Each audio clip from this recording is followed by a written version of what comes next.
आधारों पर और कितने भागों में बांटा गया है, इन सब पर हम लोग कल चर्चा किए थे। इतिहास का जो विभाजन है वह दो आधारों पर किया गया है, एक होता है लिपियों के आधार पर और दूसरा होता है उपकरणों के आधार पर। तो लिपियों के आधार पर इतिहास का जो विभाजन था इन सबको हम लोग देखे थे कल। इतिहास के विभाजन को तीन भागों में बांटा गया था लिपि के आधार पर, जिसमें पहला था प्रागैतिहासिक काल, दूसरा था आद्य ऐतिहासिक काल और तीसरा था ऐतिहासिक काल। इन सब पर हम लोग चर्चा किए। जब हम लोग इतिहास चैप्टर को स्टार्ट किए थे, इतिहास चैप्टर के बेसिक को जब हम लोग पढ़ रहे थे तो वहां पर हमने एक परिभाषा बताया था कि अतीत काल या भूतकाल में घटित ऐसी घटना जिसका हमारे पास साक्ष्य है और तथा जिसने मानव के सामाजिक एवं भौगोलिक जीवन को प्रभावित किया है, उस घटना को हम लोग इतिहास कहते हैं। तो यहाँ पर हम लोग साक्ष्य की बात करने वाले हैं आज, क्योंकि इतिहास में जब तक हमारे पास कोई किसी घटना का साक्ष्य नहीं है तब तक हम लोग उसे इतिहास नहीं कह सकते। तो इन साक्ष्यों पर आज हम लोग चर्चा करेंगे। तो आइए इतिहास को या प्राचीन इतिहास को जानने के जो स्रोत हैं इन सब पर हम लोग चर्चा करेंगे। तो आइए स्टार्ट करते हैं। सबसे पहले हम लोग इस परिभाषा को देख लेते हैं। जैसा कि हमने लिखवाया था, प्राचीन काल में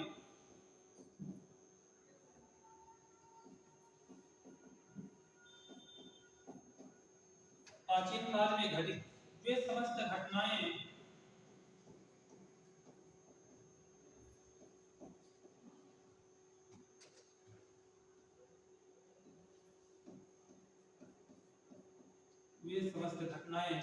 जिसने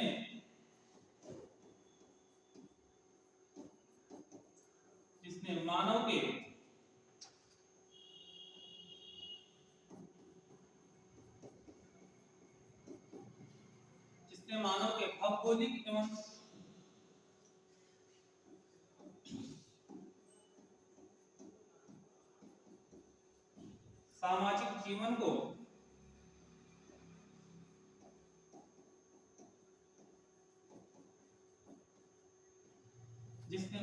भौगोलिक एवं सामाजिक जीवन को प्रभावित किया हो तथा जिनका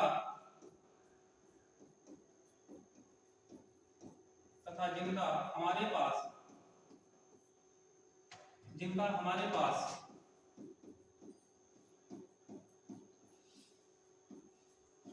साक्ष्य हो,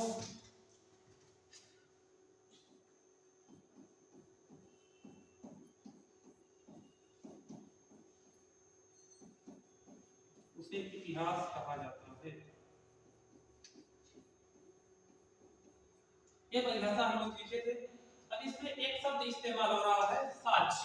इन्हीं साक्ष्यों पर हम लोग आज चर्चा करेंगे कि आगे इतिहास का वह कौन सा साक्ष्य होगा या भूतकाल में घटित घटनाओं का ऐसा कौन सा साक्ष्य होगा जिसके आधार पर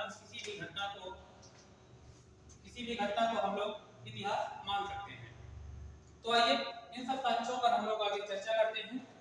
जैसा कि जो प्राचीन भारत के या प्राचीन इतिहास को जानने के जो स्रोत हैं या साक्ष्य हैं, इन साक्ष्यों को हम लोग तीन भागों में विभाजित करते हैं, जिसमें से पहला है पुरातात्विक साक्ष्य, दूसरा है साहित्यिक साक्ष्य और तीसरा है विदेशी यात्रियों के विवरण। पुरातात्विक साक्ष्य के अंतर्गत किसको रखा जाएगा?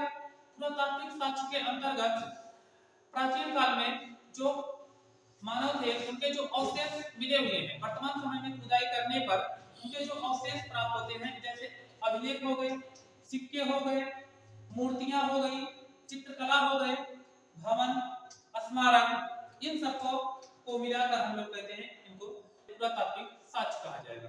दूसरा आएगा साहित्यिक साक्ष्य।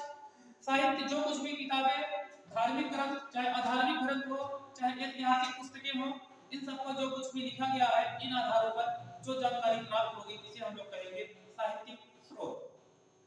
तीसरा होगा विदेशी यात्रियों के विवरण।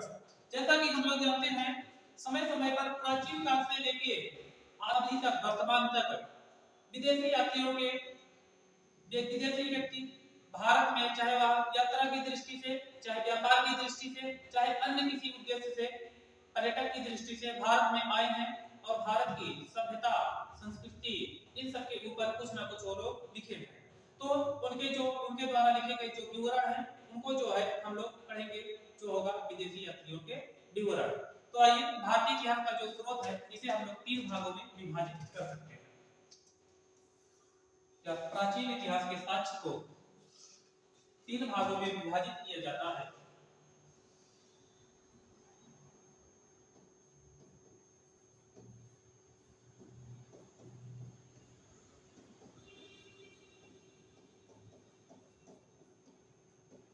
प्राचीन इतिहास के साक्ष्य को 3 भागों में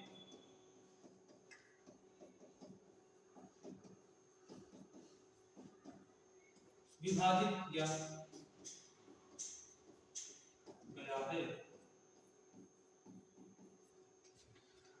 प्राचीन इतिहास के साक्ष्य को 3 भागों में विभाजित किया गया है। कौन कौन से हैं उनको हम लोग एक टेबल के द्वारा समझ लेते हैं। सबसे पहले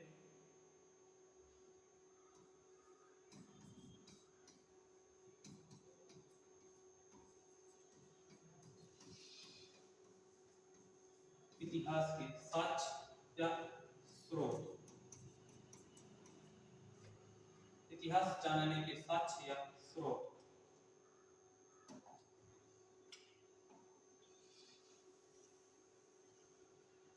इसको 3 भागों में विभाजित किया गया है।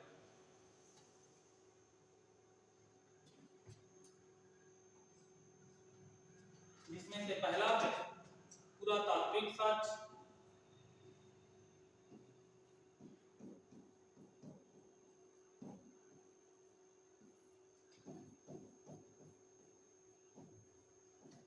पुरातात्विक साक्ष्य। दूसरा है साहित्यिक साक्ष्य,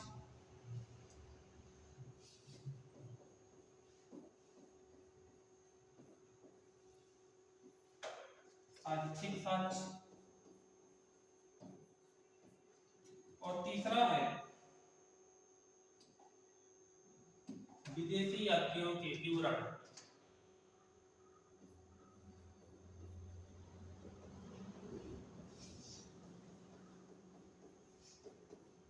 विदेशी यात्रियों के विवरण। इन 3 भागों में हम लोग इतिहास के जानने के जो स्रोत हैं, जो साक्ष्य हैं, उनको 3 भागों में विभाजित किया गया है। पहला होगा पुरातात्विक साक्ष्य, दूसरा साहित्यिक साक्ष्य और तीसरा विदेशी यात्रियों के विवरण। अब जो है पुरातात्विक साक्ष्य किसे कहा जाएगा?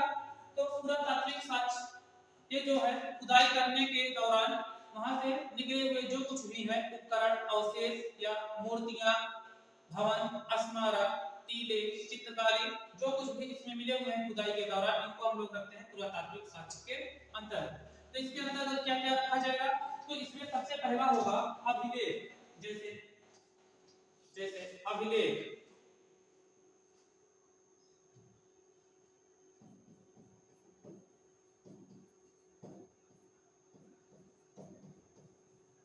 अभिलेख। दूसरा इसके अंतर्गत होगा सिक्के, सिक्के अनेक अनेक राजाओं द्वारा समय समय पर अलग अलग प्रकार के सिक्कों को चलवाया गया है। ये सिक्के खुदाई के दौरान जो है प्राप्त हुए हैं, इनको भी इसमें पढ़ेंगे। अगला होगा भवन, अगला स्मारक, स्मारक। नेक्स्ट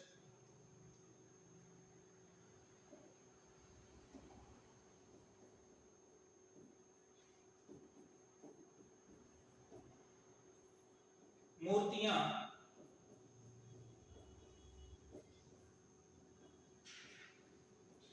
चित्रकला। ये सभी चीजें जो है इसके अंतर्गत हम लोग रखेंगे। जिसमें पहला है अभिलेख, सिक्के। सिक्के को हम लोग मुद्रा भी कह सकते हैं। मुद्राओं का जो प्रचलन हुआ था, सिक्के या मुद्राएं। मुद्राएं, भवन, जो कुछ भी उनके भवनों के अवशेष प्राप्त हुए हैं उनको, स्मारक, उनके स्मारक वगैरह। तीसरा अगला मूर्तियां और चित्रकला। ये सभी जो है हम इनको रखेंगे पुरातात्विक साक्ष्यों के अंतर्गत। अगला होगा, अगला विवरण हमारा होगा, अगला विभाजन जिसे कहा जाता है साहित्यिक स्रोत। साहित्यिक स्रोत को जो है हम लोग 2 भागों में बांट सकते हैं, क्योंकि हम लोग जानते हैं जितने भी लिखे गए साहित्यिक साक्ष्य हैं ये या तो धार्मिक होंगे या तो धर्म से रिलेटेड नहीं है, धर्म से संबंधित नहीं है। जो धर्म से संबंधित है उसे कहा जाएगा धार्मिक ग्रंथ, और जो धर्म से संबंधित नहीं है उसे कहा जाएगा गैर धार्मिक ग्रंथ। तो साहित्यिक साक्ष्य को हम लोग दो भागों में बांट सकते हैं, जिसमें से पहला होगा धार्मिक साहित्य और दूसरा होगा अधार्मिक साहित्य। तो इसे दो भागों में बांटा गया है। साहित्यिक साक्ष्य को वापस से दो भागों में बांटा गया है।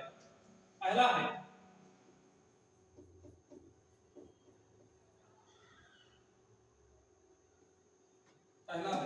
धार्मिक साहित्य,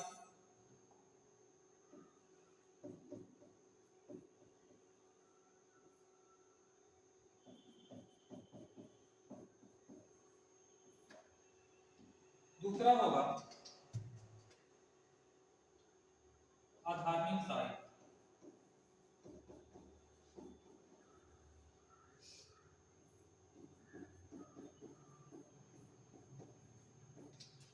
धार्मिक साहित्य और अधार्मिक साहित्य, साहित्यिक स्रोत को या साहित्यिक साक्ष्य को दो भागों में बांटा गया। पहला धार्मिक साहित्य, दूसरा अधार्मिक साहित्य। अब जो धार्मिक साहित्य है, धार्मिक साहित्य को इसे वापस से दो भागों में बांटा जा सकता है। एक होगा ब्राह्मण ग्रंथ और दूसरा होगा गैर ब्राह्मण ग्रंथ। तो धार्मिक साहित्य को वापस से पुनः से दो भागों में बांटा जा सकता है। एक होगा धार्मिक साहित्य और दूसरा होगा गैर धार्मिक साहित्य। तो एक होगा ब्राह्मण ग्रंथ, दूसरा होगा गैर ब्राह्मण ग्रंथ। तो ब्राह्मण ग्रंथ के अंतर्गत किसको रखा जाएगा? तो ब्राह्मण ग्रंथ के अंतर्गत जैसे हमारा वेद हो गया, पुराण हो गया, उपनिषद हो गए, आरण्यक, स्मृतियां, वेदांत, महाभारत, रामायण, ये सभी जो है ये हमारे होंगे ब्राह्मण ग्रंथ। और दूसरा गैर ब्राह्मण ग्रंथ, गैर ब्राह्मण ग्रंथ के अंतर्गत हम लोग रख सकते हैं जैन धर्म और बौद्ध धर्म को। तो आइए इसको हम लोग इसका पुनः विभाजन करते हैं। जो धार्मिक साहित्य है, धार्मिक साहित्य को वापस से दो भागों में बांटा गया है। इसमें पहला होगा ब्राह्मण ग्रंथ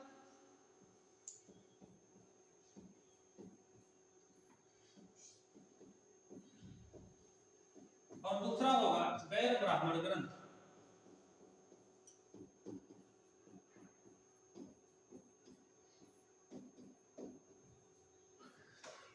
पहला है ब्राह्मण ग्रंथ और दूसरा है गैर ब्राह्मण ग्रंथ। ब्राह्मण ग्रंथ के अंतर्गत किसको किसको रखा जाएगा? तो ब्राह्मण ग्रंथ के अंतर्गत जैसे वेद,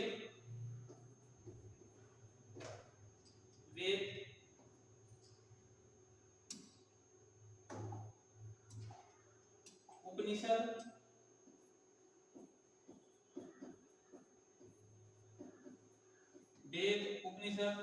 आरण्यक,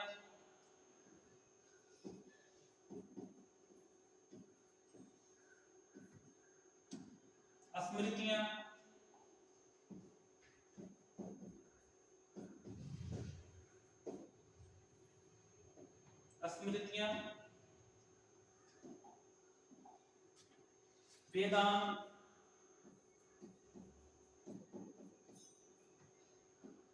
दर्शन,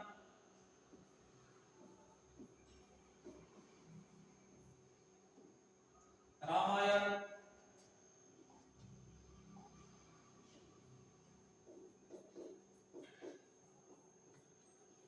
महाभारत,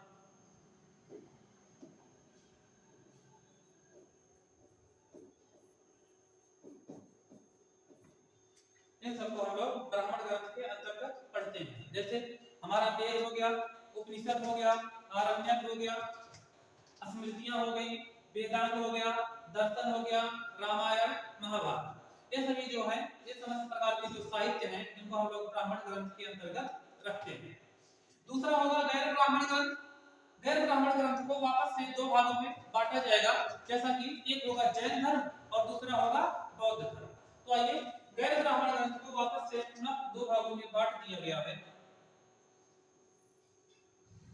एक होता है बौद्ध धर्म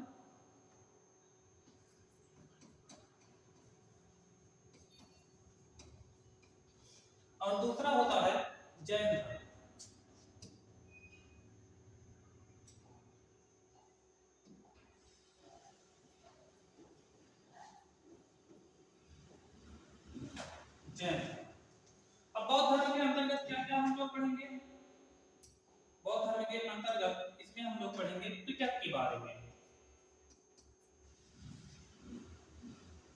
इसमें पढ़ा जाएगा पिटक।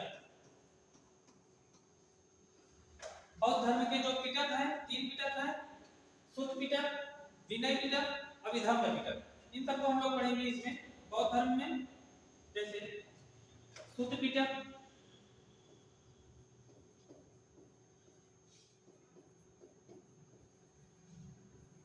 दूसरा विनय पिटक,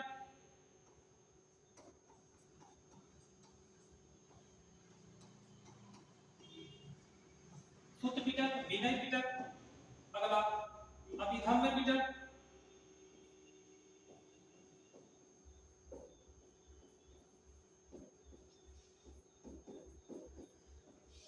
अभिधम्म पिटक। और क्या पढ़ेंगे इसी के अंतर्गत हम लोग पढ़ेंगे दीपवंश,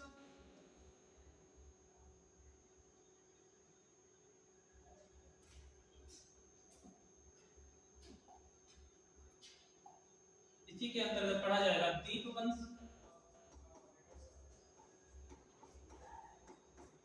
महावंश,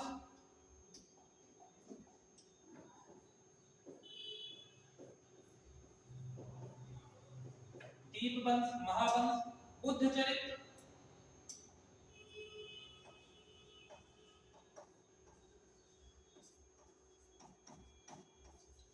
बुद्ध चरित्र। इन सबको हम लोग पढ़ेंगे बौद्ध धर्म के अंतर्गत। अगला हमारा होगा जैन धर्म। जैन धर्म जो है, जैन धर्म के अंतर्गत किन किन साहित्य को रखा जाएगा? तो सबसे पहले जैसे बौद्ध धर्म के साहित्य को हम लोग पिटक कहते हैं, उसी प्रकार जैन धर्म के जो साहित्य होते हैं, जैन धर्म के साहित्य को आगम कहा जाता है। जैन साहित्य को आगम कहा जाता है। इसके अंतर्गत जैन साहित्य आगम को पढ़ा जाएगा। जैसे इसमें पहला होगा कल्पसूत्र,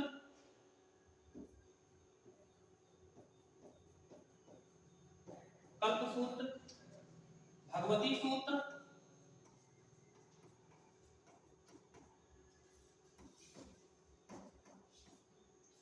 कल्पसूत्र, भगवती सूत्र और आचारांग सूत्र।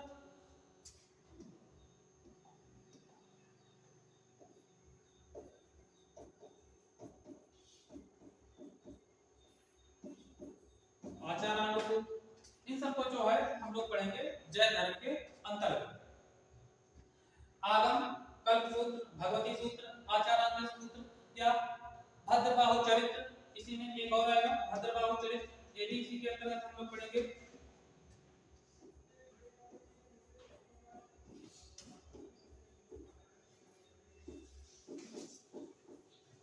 या भद्रबाहु चरित्र जो है ये भी जैन धर्म के साहित्य के अंतर्गत रखा जाएगा। तो ये था साहित्यिक साक्ष्य में धार्मिक विभाग। धार्मिक विभाग को 2 भागों में बांट दिया गया, पहला ब्राह्मण ग्रंथ, दूसरा गैर ब्राह्मण ग्रंथ। ब्राह्मण ग्रंथ के अंतर्गत कौन कौन से साहित्य आएंगे? इसमें वेद आएगा, उपनिषद आएंगे, आरण्यक, स्मृतियां, वेदांत, दर्शन, रामायण, महाभारत। इन सबको हम लोग कहते हैं ब्राह्मण ग्रंथ। गैर ब्राह्मण ग्रंथ को वापस से 2 भागों में बांट दिया गया, जिसमें से पहला है बौद्ध धर्म और दूसरा है जैन धर्म। बौद्ध धर्म के अंतर्गत हम लोग पढ़ते हैं जैसे बौद्ध साहित्य को पिटक कहा जाता है। पिटक में 3 है, सुत्त पिटक, विनय पिटक, अभिधम्म पिटक। इसके अंतर्गत अगला पढ़ेंगे दीपवंश, महावंश, बुद्ध चरित्र। इन सब साहित्यों के आधार पर प्राचीन भारत के इतिहास की कुछ न कुछ जानकारी हमको प्राप्त होती है। अगला है जैन धर्म। जैन धर्म में जैसे जैन साहित्य को आगम कहा जाता है, इसमें हम लोग पढ़ेंगे जैसे जैन साहित्य जो लिखे गए हैं जैसे कल्पसूत्र, भगवती सूत्र, आचारांग सूत्र, भद्रबाहु चरित्र। ये सभी जो पुस्तकें हैं या जो साहित्य हैं, इनसे हमें जो है प्राचीन इतिहास के बारे में कुछ न कुछ जानकारी प्राप्त होती है। अब आइए अब आगे चलते हैं अधार्मिक साहित्य की बात। अधार्मिक साहित्य की तरह अधार्मिक साहित्य कैसे हो सकते हैं? तो अधार्मिक साहित्य जो है या तो ऐतिहासिक ग्रंथ हो सकते हैं, अधार्मिक साहित्य या तो ऐतिहासिक ग्रंथ हो सकते हैं या किसी की जीवनी हो सकती है। तो इसमें जो है अधार्मिक साहित्य में मुख्य रूप से या तो वह ऐतिहासिक ग्रंथ होगा या तो किसी की जीवनी वगैरह होगा। अधार्मिक साहित्य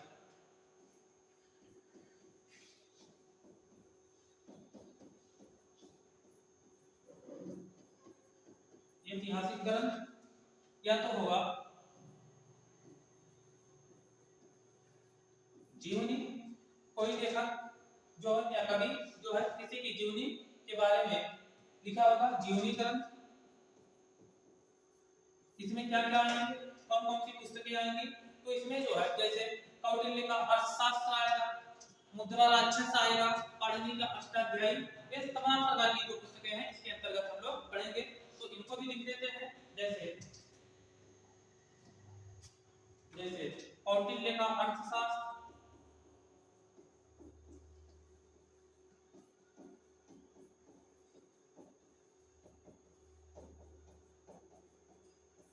कौटिल्य का अर्थशास्त्र, पाणिनि की अष्टाध्यायी,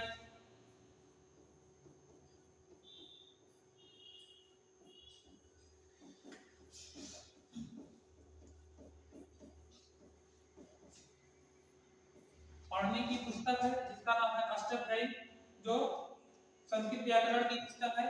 इसी प्रकार से इसमें अगला होगा राजतरंगिणी, जो कल्हड़ के द्वारा लिखी गई है, कल्हड़ की राजतरंगिणी।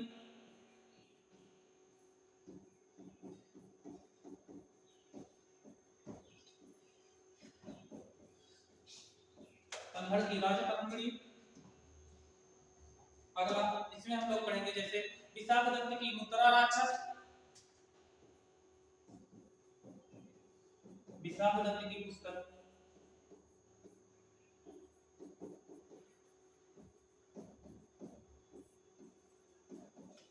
मुद्रा राक्षस, या कालिदास की पुस्तकें,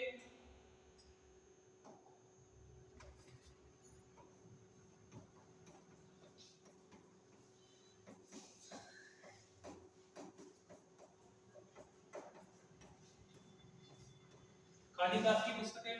कालिदास तमाम प्रकार के साहित्यों की रचना किए हैं, चाहे वह अभिज्ञान शाकुंतलम हो, चाहे देवदूतम हो, चाहे रघुवंशम हो, चाहे कुमार संभवम हो, तमाम प्रकार की पुस्तकों की रचना कालिदास के द्वारा लिखी गई है। आगे इसी में होगा जैसे बाणभट्ट की हस्तचरित और कादंबरी, अगली पुस्तक होगी।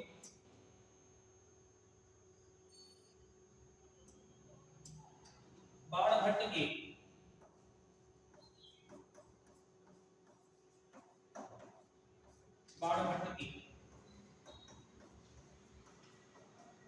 हस्तचरित एवं कादंबरी।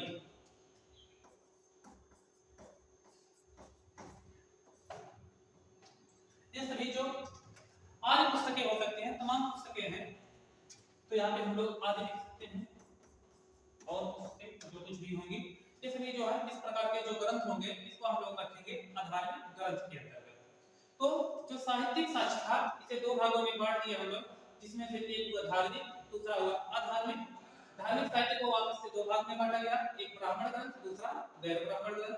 ब्राह्मण ग्रंथ के अंतर्गत जैसे वेद, उपनिषद, आरण्यक, स्मृतियां, दर्शन, वेदांत, रामायण, महाभारत, इन सबको रखेंगे। और गैर ब्राह्मण ग्रंथ को दो भाग में बांटा गया, एक होगा बौद्ध धर्म, दूसरा होगा जैन धर्म। बौद्ध धर्म के साहित्य जो है इनको पिटक कहा जाता है, जैसे सुत्त पिटक, विनय पिटक, अभिधम्म पिटक, दीपवंश, महावंश, बुद्धचरित्र, ये तमाम पुस्तकें जो हैं बौद्ध धर्म से रिलेटेड हैं। जैन धर्म के साहित्य जो है, जैन धर्म के साहित्य को आगम कहा जाता है, जैसे कल्पसूत्र, भगवती सूत्र, आचारांग सूत्र, भद्रबाहुचरित्र, ये सभी जो है जैन धर्म से रिलेटेड साहित्य है। अगला हमारा होगा अधार्मिक साहित्य। अधार्मिक साहित्य दो प्रकार के हो सकते हैं, चाहे वह ऐतिहासिक ग्रंथ हो, चाहे किसी की जीवनी ग्रंथ हो। इसमें जैसे कौटिल्य का अर्थशास्त्र है, कौटिल्य की पुस्तक या विष्णुगुप्त की पुस्तक है जिसका नाम है अर्थशास्त्र। दूसरा है पाणिनि की अष्टाध्यायी, कल्हड़ की राजतरंगिणी, विशाखदत्त की मुद्रा राक्षस, कालिदास की पुस्तकें। कालिदास की कई पुस्तकें हैं जैसे मेघदूतम, रघुवंशम, कुमार संभवम, अभिज्ञान शाकुंतलम, ये सभी पुस्तकें जो है कालिदास की फेमस पुस्तकें हैं। अगला बाणभट्ट की हस्तचरित एवं कादंबरी, आदि तमाम प्रकार की पुस्तकें इसके अंतर्गत या साहित्य को हम लोग रख सकते हैं। अब हमारा तीसरा विभाजन है जिसे कहा जाता है विदेशी यात्रियों का विवरण। तो हम लोग जानते हैं जो विदेशी यात्री हैं, विदेशों के यात्री जो है लगातार प्राचीन काल से ही हमारे भारत का संबंध जो है विदेशों के साथ जुड़ा हुआ है। तो लगातार अन्य देशों से यात्री या पर्यटक के रूप में विदेशी यात्री भारत आए हैं और भारत आकर भारत की सभ्यता, संस्कृति इत्यादि के बारे में उन्होंने तमाम प्रकार के साहित्य की रचना किया है, जिसको हम लोग रखते हैं विदेशी यात्रियों के विवरण के अंतर्गत। तो आइए अब हम लोग अगला टॉपिक स्टार्ट करते हैं, अगला पार्ट, जिसे विदेशी यात्रियों का विवरण। तीसरा विभाजन, विदेशी यात्रियों का विवरण। जो विदेशी यात्रियों का विवरण है, इसे हम लोग 3 भागों में बांट देते हैं। विदेशी यात्रियों के विवरण को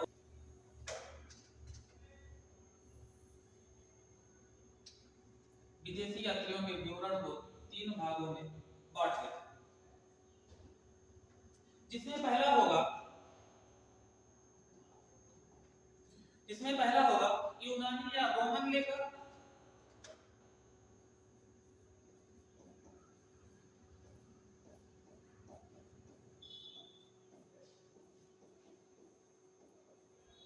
यूनानी या रोमन लेखक।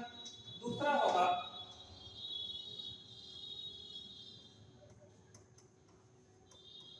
चीनी लेखक और तीसरा होगा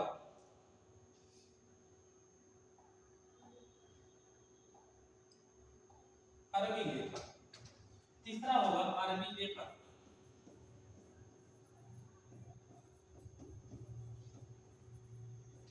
इस प्रकार से 3 भागों में हम लोग बांट दिए।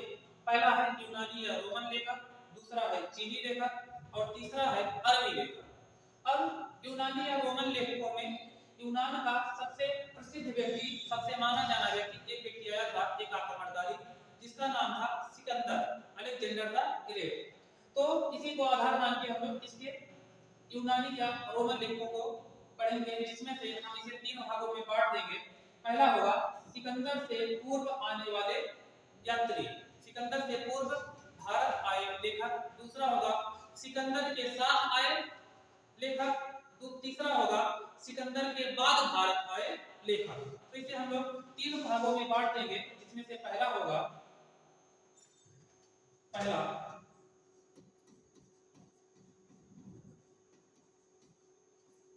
सिकंदर के पूर्व भारत आए लेखक। दूसरा सिकंदर के साथ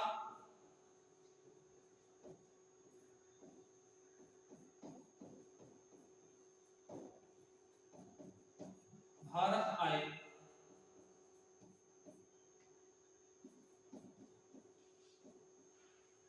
लेखक। और तीसरा होगा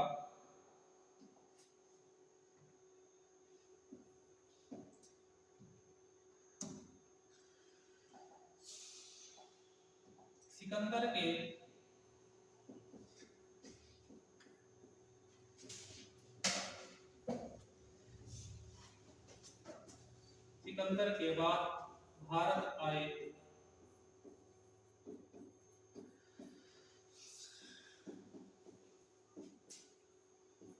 लेखक। तो जो यूनानी या रोमन लेखक थे, इसे हम लोग 3 भागों में बांट दिए। पहला सिकंदर के पूर्व, यानी कि सिकंदर के आने से पहले जो लेखक भारत आ चुके थे, वे लोग कौन कौन से आए थे, उन लोगों को हम इसमें पढ़ेंगे। दूसरा, जब सिकंदर भारत आया था, उसके साथ में जो लेखक आए थे, उसको जो है इसके अंतर्गत रखेंगे। और तीसरा, सिकंदर के बाद जो कुछ भी यूनानी यात्री या लेखक भारत आए, उसको जो है हम लोग इसके अंतर्गत रखेंगे। अगला विभाजन हमारा आता है चीनी लेखक। चीनी लेखक के अंतर्गत जैसे हाहियान आया था, वेनसांग आया, इत्सिंग आया, सुंग यून आया, इन सब लेखकों को हम लोग रखते हैं चीनी लेखक के अंतर्गत। तो चीनी लेखक के अंतर्गत जैसे पहला फाहियान, दूसरा वेनसांग,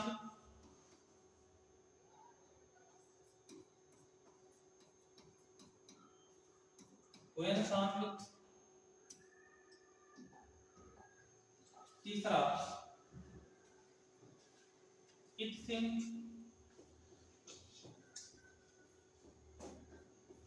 और चौथा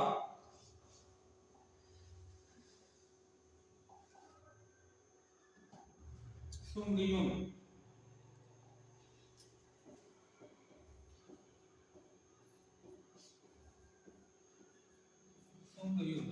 ये जो चीन से लेकर आए हुए हैं, इन सबको हम लोग इसके अंतर्गत रखेंगे। इसी में एक को हम लोग और रख सकते हैं जिसका नाम है मातबेलिन। पांचवा होगा मातबेलिन।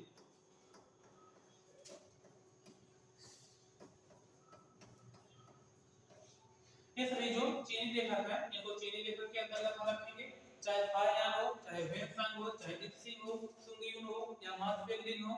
इसमें से पहले दूसरे तीसरे जो है बड़े इंपॉर्टेंट है, फायान, वेंगसांग और इत्सिंग।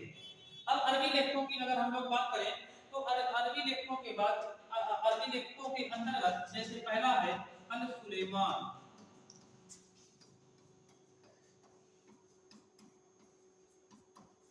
अल सुलेमान, दूसरा अल मसूदी,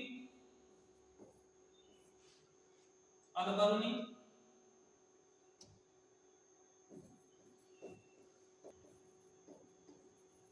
अल बरनी। ये सभी जो लेखक हैं इन्हें हम लोग अरबी लेखकों के अंतर्गत रख सकते हैं।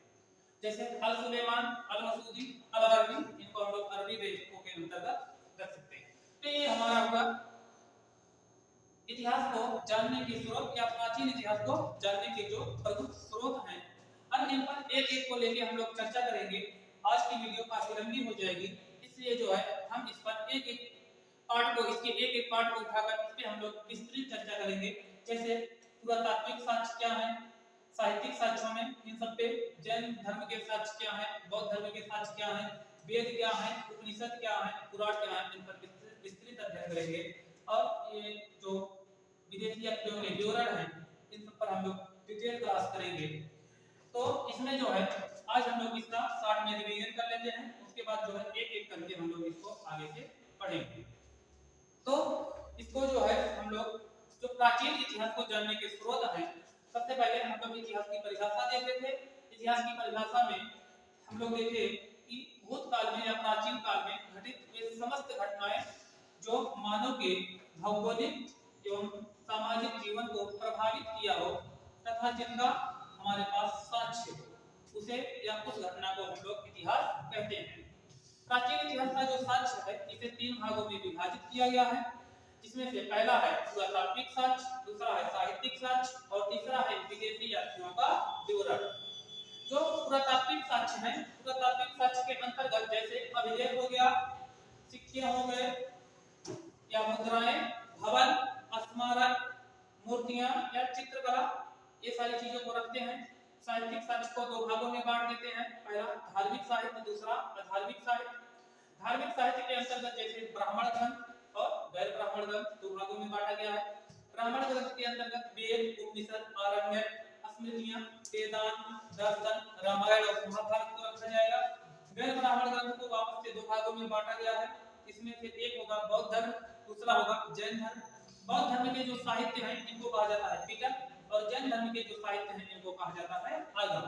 पिटक के अंतर्गत जैसे सूत पिटक, विनय पिटक, अभिधम्म पिटक, और बौद्ध धर्म के जो साहित्य है जैसे दीपवंश, महावंश, बुद्ध चरित्र। जैन साहित्य जैसे कल्पसूत्र, आचारांग सूत्र, भद्रबाहु चरित्र, इन सबको या भगवती सूत्र जो है इन सबको हम लोग जैन साहित्य के अंतर्गत रखते हैं। अधार्मिक साहित्य क्या है? अधार्मिक साहित्य में या तो वह एक ऐतिहासिक ग्रंथ रहा होगा या लिखा गया होगा, दूसरा या तो किसी की जीवनी ग्रंथ रहा होगा। इसमें जैसे कौटिल्य का अर्थशास्त्र, ये भी एक पुस्तक है। पाणिनि ने संस्कृत व्याकरण की पुस्तक लिखी जिसका नाम अष्टाध्यायी है। कल्हड़ ने राजतरंगिणी को लिखा, जिसमें जो है हमें भारत के बारे में जानकारी मिलती है, प्राचीन भारत में। विशालगति की पुस्तक है मुद्रा राक्षस। कालिदास ने तमाम पुस्तकें लिखी हैं, मेघदूतम, रघुवंशम, अभिज्ञानशाकुंतलम, कुमार संभवम या मालविकाग्निमित्रम, ये सभी जो पुस्तकें हैं कालिदास के द्वारा लिखी गई हैं। बाणभट्ट की हर्षचरित्र एवं कादंबरी है। इसके बाद विदेशी यात्रियों का जो विवरण है इसे हम लोग तीन भागों में बांटकर अध्ययन करेंगे। इसमें से पहला है रोमन या यूनानी लेखक, दूसरा है चीनी लेखक, तीसरा है अरबी लेखक। यूनानी लेखक में यूनान का सबसे प्रमुख व्यक्ति आया या सबसे महान व्यक्ति आया जिसे कहा जाता है अलेक्जेंडर द ग्रेट या सिकंदर महान कहा जाता है। तो इसी सिकंदर को आधार मान के हम लोग यहाँ के लेखकों के बारे में इसको विभाजित करेंगे। जैसे जो लेखक सिकंदर से पूर्व आए उनको हम लोग सिकंदर से पूर्व भारतीय लेखक के अंतर्गत रखेंगे। जो सिकंदर के साथ आया था जैसे अरिस्टोबुलस लेखक सिकंदर के साथ आया था, इसको हम लोग सिकंदर के साथ आने वाले में लिखेंगे। तीसरा सिकंदर के बाद भारत आए लेखक, सिकंदर के बाद भारत आए लेखक के बाद इसको जो हम लोग तीसरे कैटेगरी के अंतर्गत रखेंगे। चीनी लेखक में जैसे फाहे हान आया, वेल फांग आया, इत्सिंग, सुंगयू या मातवेल लिन, ये सभी लोग जो है इनके बारे में हम लोग चीनी लेखक के अंतर्गत रखेंगे।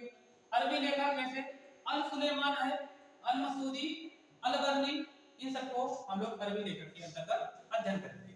तो आज की वीडियो काफी लंबी हो जाएगी, इसलिए जो है हम लोग इसका शॉर्ट में इसका विभाजन कैसे किया जाएगा, कैसे क्या क्या चीजें हैं, इनको हम लोग इसमें आज देख लिए हैं।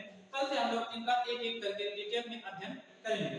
कल हम लोग जो है पुरातात्विक साक्ष्य को, पुरातात्विक साक्ष्य क्या है, कैसे इसमें जो है अभिलेख क्या है, सिक्के क्या है, भवन स्मारक मूर्तियां या चित्रकला, ये सारी चीजें क्या है, या पुरातात्विक साक्ष्य जो है पुरातात्विक मंत्रालय क्या है, इन सब के बारे में हम लोग कल जो है डिटेल में अध्ययन करेंगे। तब तक के लिए धन्यवाद।